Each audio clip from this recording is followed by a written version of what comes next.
By the end of this video, the D16 will be out of my Civic, but we have a bit to do before then. I need to get moving on this engine swap for my Civic because I'm getting tired of watching it sit and I want to drive it.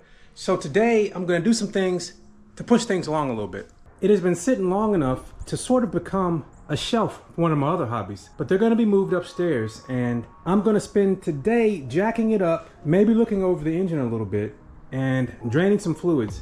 And my engine hoist needs some work, so that's what I'm gonna do. Special key for my fancy lug nuts. Going up.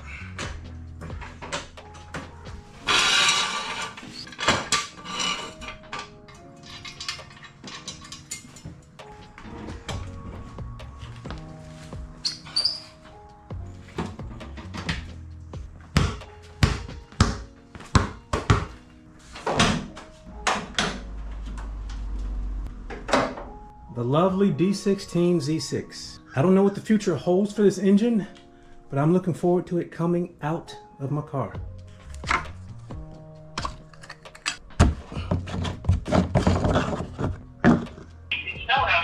Legos? You know it, Lego. I mean, check the Lego with the monkey board option. I was over there multitasking and spilled some coolant, but it'll be all right.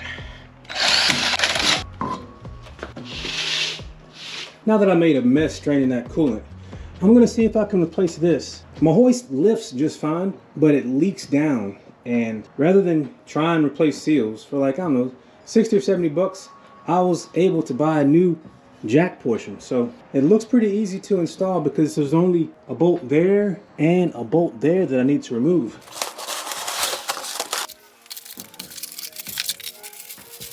And it looks pretty easy. I'm taking these off with some 24mm sockets. So it's a bolt that goes through here and there's a nut on the other side with a lock washer. So let's see if it's as easy to replace as I think it is.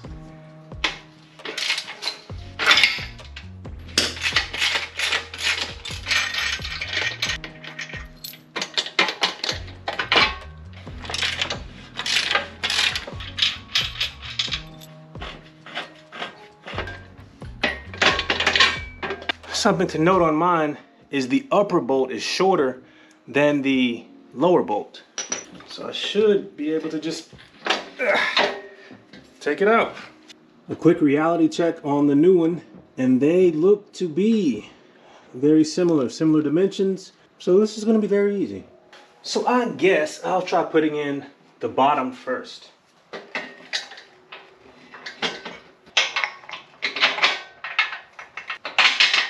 Yes, that was as easy as it looked. If I'd known it was this easy, I would have done it a long time ago. And I just tightened it tight enough such that the lock washer is all the way flat, and I'm gonna call that good.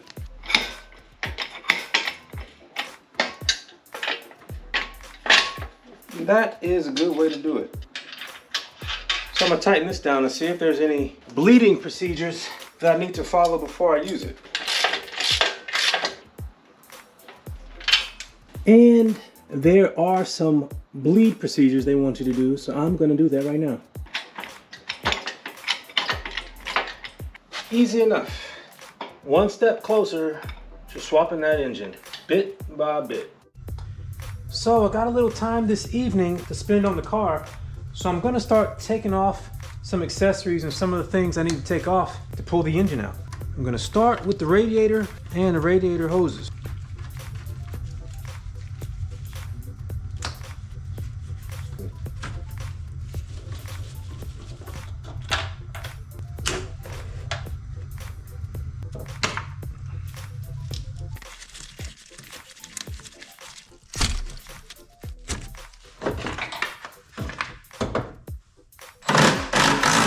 And then I moved on to the intake.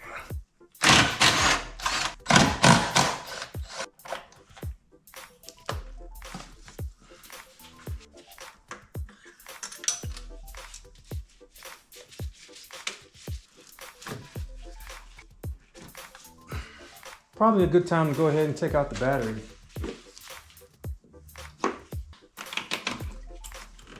or at least disconnect it. But this one is leaking acid too. I then started disconnecting the grounds and all the electrical connections from the engine side of the wiring harness to the side that goes with the chassis.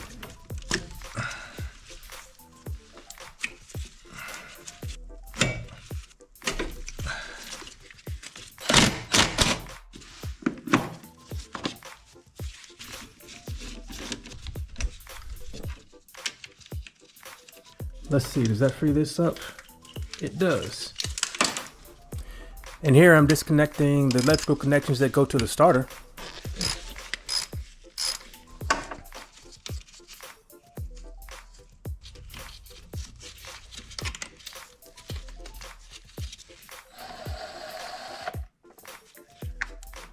And the O2 sensor, I'm guessing I'm gonna leave it on the headers for now. So I am going to take it off this, if I can figure out how.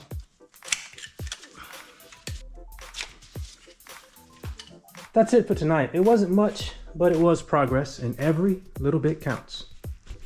All right, it's a Saturday, and I got a lot of time, so I'm gonna try and get this engine out today. If I get it out at a decent time, my reward will be going to the junkyard. So let's get to it. I already drained the coolant, so I'm gonna go ahead and drain the oil now. While that's draining, I'm gonna go up top, start disconnecting more stuff. All right, various hoses connect, so I'm gonna take them off. Brake booster hose.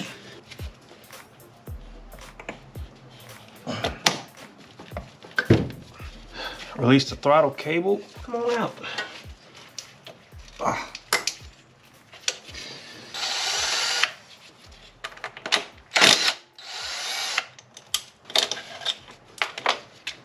These connectors need to be disconnected. One side goes to the computer, the other side comes in to the engine base. So I'm gonna take these off.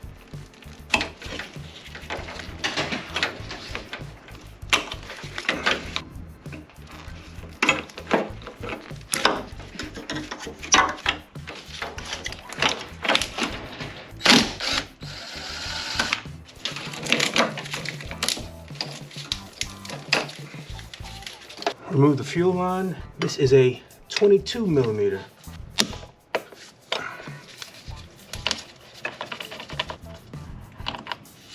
Do not want to lose this. And the car has been sitting long enough that there was no pressure in the line. Remove a hose going to the heater core.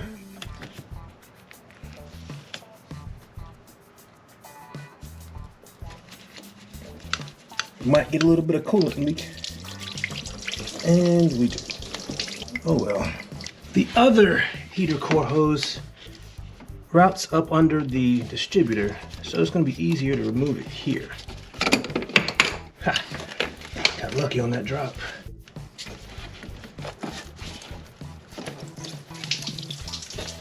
I'm just making a mess down there. But check this out.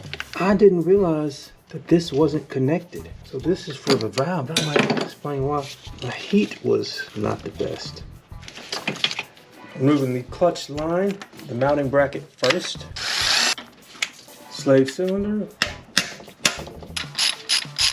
Yeah, I need to get me a automatic ratchet. That would be cool. There's this little hose here that needs to be disconnected. This fuel line here also needs to be disconnected. And it's happy where it is.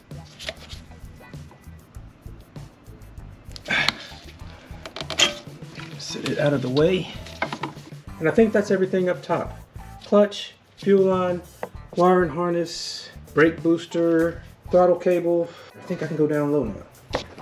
And oh yeah, heater core in and out have been disconnected as well. Oh yeah, definitely need to loosen the drive belt for the AC compressor and hopefully keep that intact. So if I loosen this, it should loosen that belt.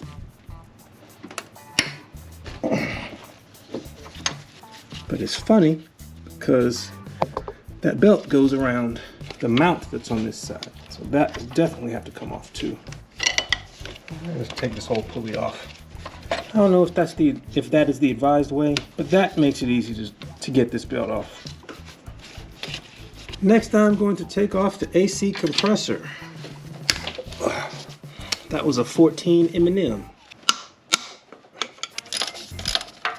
And this is where one of those automatic ratchets would really help. And these come off with a 12 M&M.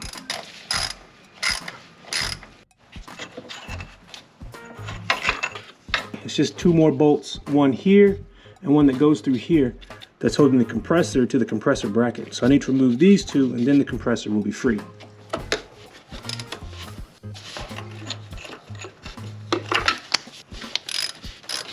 Yeah, that'll do it. So actually I didn't need to remove the big bolts on the bracket first.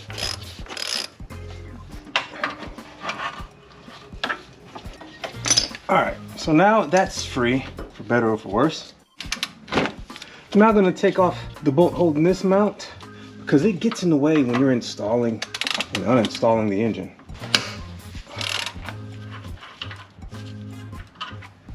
And I'm taking off these with a 14 M&M.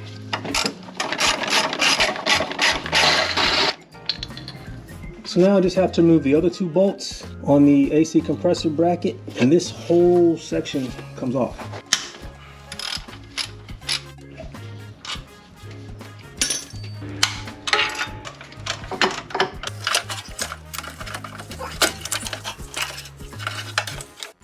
Next up is axles and that, isn't it? All right, let's see if we got enough strength today. Good. Took me way too long to learn the screwdriver trick.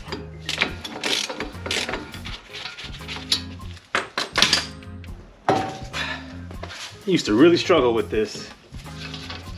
All right, let's see if I can pop these axles out easy enough. That one was easy at least.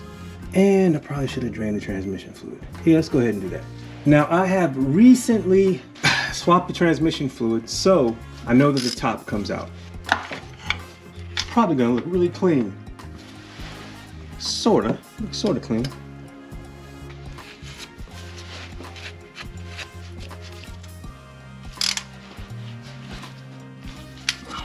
Just hoping this side comes out just as easy. And it did. Fantastic. And while I'm down here, I might as well take care of the shifter. And there's a little pin in here that needs to come off. It's under here. So there's this cover or collar that is over here that I need to slide off. There. Ah, dang, I don't know where it shot to. Oh well, I'll find it eventually. But this little dowel needs to be knocked out right here. A lot of people have different names for it. I'm just gonna call it a little pin. So I'm gonna use my little punch and start banging the other end with the hammer.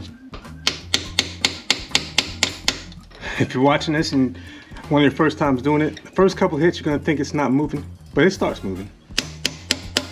See, I'm almost through now. Almost out.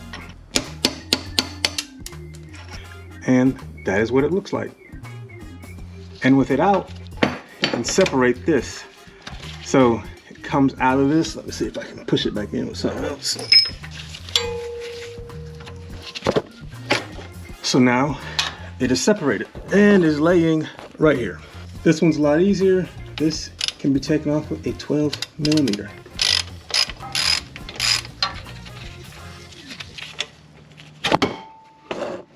Since I'm down here, see if I can separate the header from the rest of the exhaust.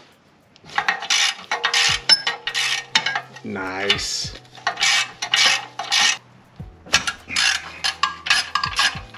I got lucky in that I didn't have to use a wrench on the other side.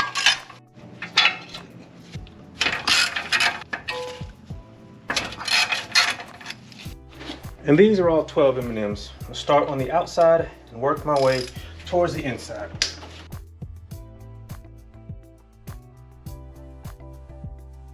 The last one .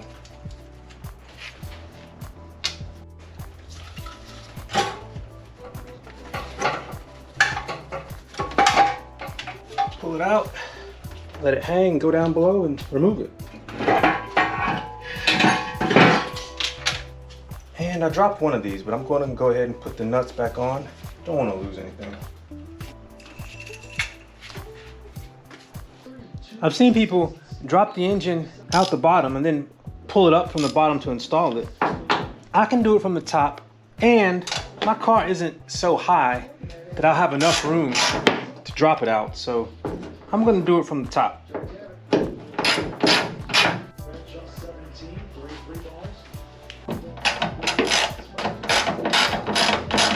Here I'm just removing the 2 bolts that are on each side that hold the hood to the hood hinge. And here I'm just disconnecting the window sprayer tubing.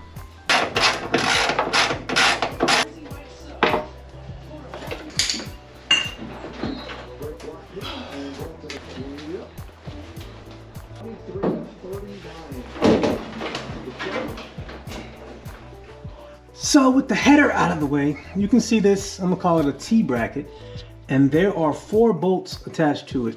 These 2 here, one up there that you can access from the other side, and one up there that you can also access from this side. And I think if I just undo the ones I can get to from this side, the engine would drop down pretty nicely. So I'm gonna do that and then reevaluate whether I should try and drop the engine down. And this is a 19 M&M.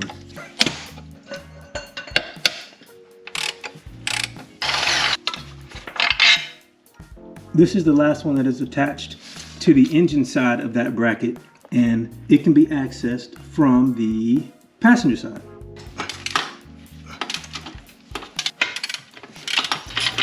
Yo, that back one is foobarred. Now I need to free up the axles a bit, so I am going to remove this bolt that is holding this fork. And that is the wrong nut for it, I know, but it worked for a long time.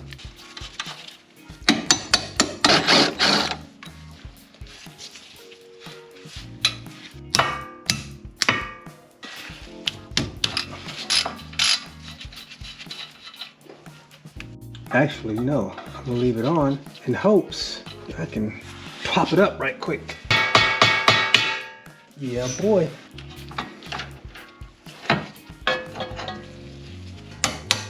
So now I'm removing the lower ball joint, which is a lot like the outer tie rodding.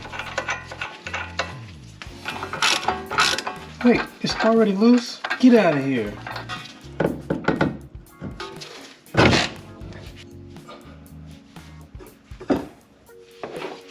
All right, so that's one axle free.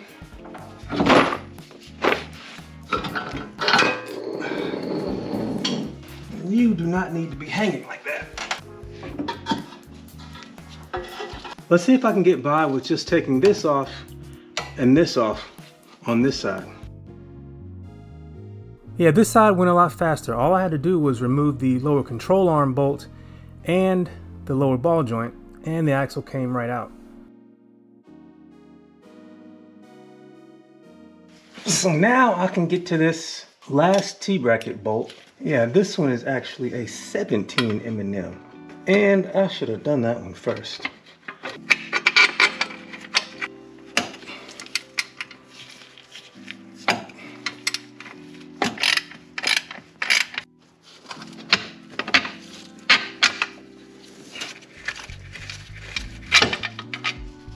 Let's see, can this even come out?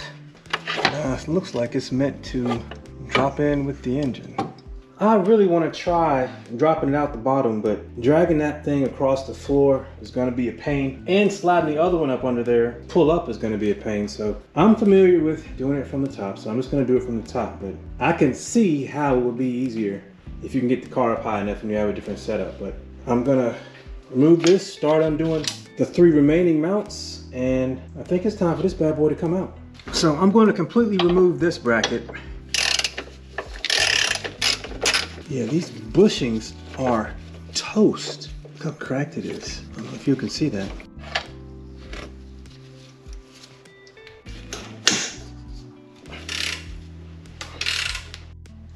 This is making me think this is never meant to come out.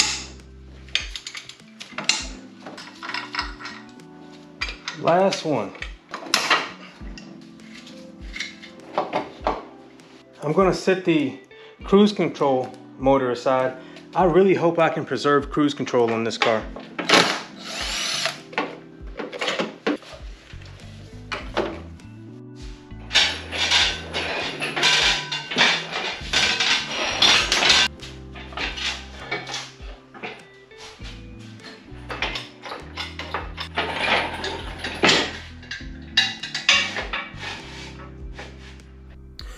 I do have a leveling bar and chains, but I really do like using straps. Maybe it's because of my work, but I got the engine strapped up and then I was ready to lift it out.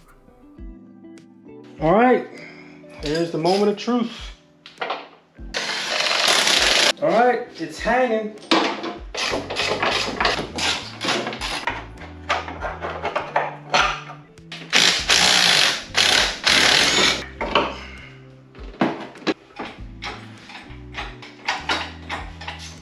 And I didn't forget anything. Usually I forget something.